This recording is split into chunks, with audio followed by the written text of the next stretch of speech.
Hello everybody, my name is Spoons Rattling, and welcome to a video where I'm sort of comparing the different builds I plan on using, or, sort of setting up the builds that I could use for Daemon Princes in my Alpha Legion army, going through each god and how I'd personally use them. So here's the basic Daemon Prince. At movement 8 inches, he's relatively fast. Weapon skill and ballistic skill 2 plus, strength 7, toughness 6, 8 wounds, 6 attacks, leadership 10, and save 3 plus. He can take one of two weapons, either a Hellforged Sword, which is plus 1 strength, AP 3, and flat damage 3. The Hellforged Axe is strength plus 2, AP 2, and damage 3. Slaanesh, Tzeentch, and Nurgle demons get to cast and deny one from Dark Hereticus plus their specific god's spell. And Khorne, since he hates sorcerers, just gives you plus 1 strength and plus 1 attack, bringing him up to a base strength of 8 and attack 7, which I think makes this sword significantly better, but we'll get to that later. Speaking of, here's the first Khorne build. The Khorne Prince is truly an almost unrivaled beatstick. I'd say the only thing that really comes close is Abaddon, really. And that's being a little generous. Abaddon is definitely a fiercer combatant. With this build equipped with the sword, I gave him the Zal, the Wrathful Demon Weapon, which adds D3 damage to your attacks. And I gave him the Warlord trait for Hatred Incarnate.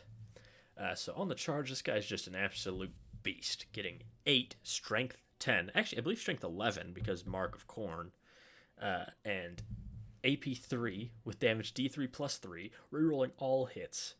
He's just going to be immensely accurate, immensely deadly, and he's just going to be able to destroy most things he gets in combat with.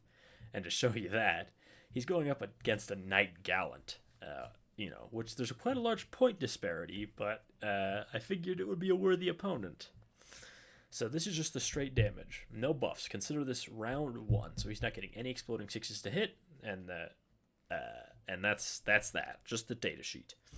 The Knight is, and anything that isn't at least as tough as a Knight is likely to get beaten even worse.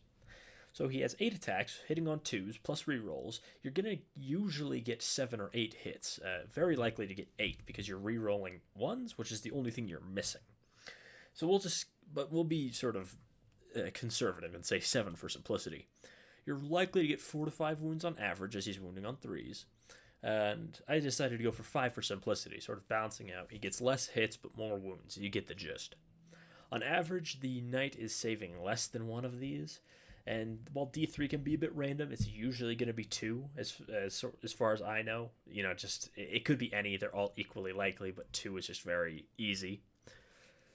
So I'd say an average of 22 to 24 damage to your average Knight is quite likely. More than making up for his 135 points cost. And he actually also has a bonus attack at damage 2 with his Talon, as he's equipped with a sword and a Talon. So, again, murderous. He's able to clear, with 8 attacks from his sword and 1 from his claw, he can even tangle with most infantry. He's not going to get bogged down too much, because he's just killing so many. And then next up on the agenda is the Slaanesh Demon Prince, who's, he's Slaanesh, never one to be one-upped. He's the Prince of Excess. He can also make a pretty nasty Demon Prince using a similar flavor to the Khorne one, taking a powerful Warlord trait and their patron god's demon weapon. Taking Theris and Riol the Rapacious, which adds D3 attacks to 2 different weapons, so his Talon and his sword get that. His Warlord trait is Hatred Incarnate, just to get him to a very important, which I think is rather important, Strength 9, which means he's wounding most things in the games on 3. His psychic powers are, I'd take either Prescience or Death Hex. Dark Hereticus I find just isn't very strong, and I'd almost always just give him the 5+ Feel No Pain spell on himself. I don't know why you would ever bother using Prescience or Death Hex. I don't see any reason to use anything aside from those 2. So, averaging 2 attacks extra, this guy in the charge will have 9 sword attacks at Strength 9, and 2 Talon attacks at Strength 8. So, again, going up against the Knight Gallant, who's really getting beaten up this video. Again, similar to the Khorne one, 8 to 9 hits with the sword, and 2 with the Talon, wounding about 5 to 6 times, let's say 6 for simplicity's sake. With 6 attacks, he is likely to actually save one of those attacks, So about 15 to 18 damage from the sword, which is certainly no slouch, and an extra 2 from one of those talents likely cutting through. It really is an impressively deadly, combo.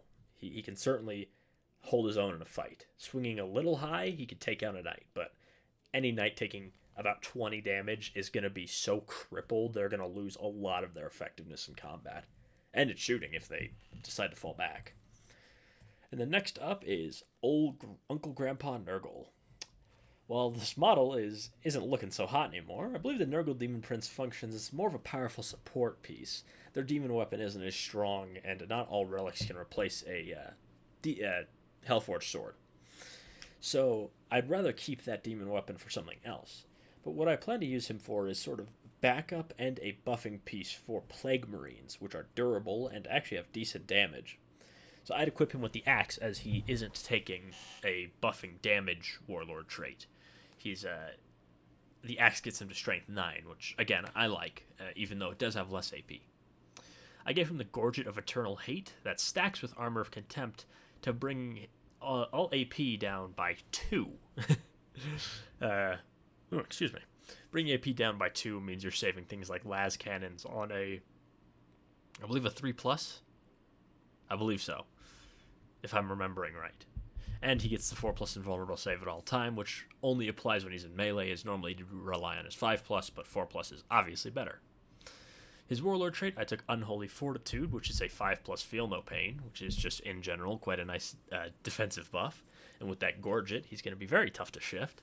And I gave him Prescience. Again, Dark Hereticus isn't that crazy, but a few of the Plague Marine weapons actually have negative to hit modifiers, so giving them Prescience counteracts that and makes the rest of the squad more accurate in melee, and at shooting for that.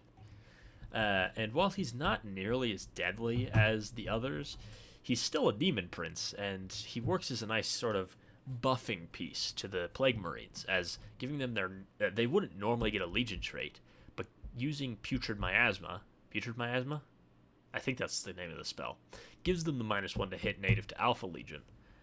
And with that, and him having 8 wounds, character protection from those Plague Marines is very nice. And again, while he's not buffed by anything, he's still a Demon Prince and capable of cutting through a lot of things, just not so efficient against something that's 400 points. So against the Knight Gallant, this one is actually different, as he's using the axe, and his base profile shows how an unrelicked prince can really throw hands.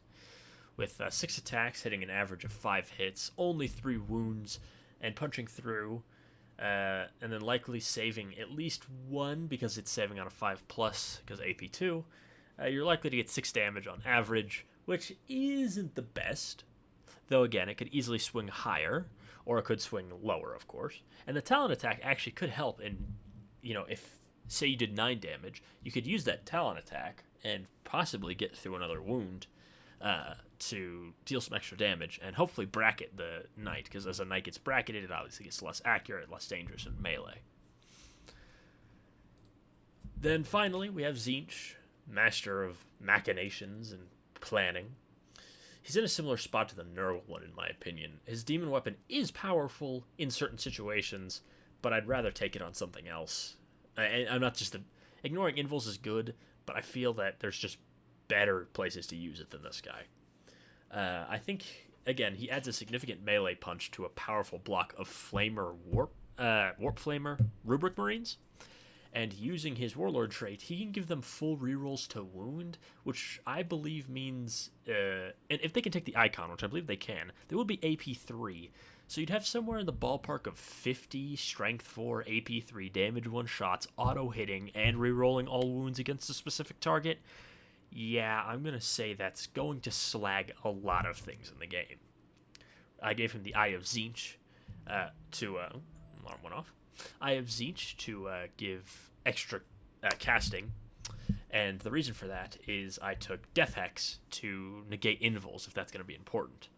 And then you can give the 4+ invulnerable save to those rubrics if they're about to be getting slammed with a bunch of, say, grav cannons. Even though... No. They definitely would take... the grav cannons would be good against them. Then for the Warlord trait, I took Eternal Vendetta, and the game plan with this is to send those Rubric Marines through the stratosphere. Just, you target one thing that you need dead.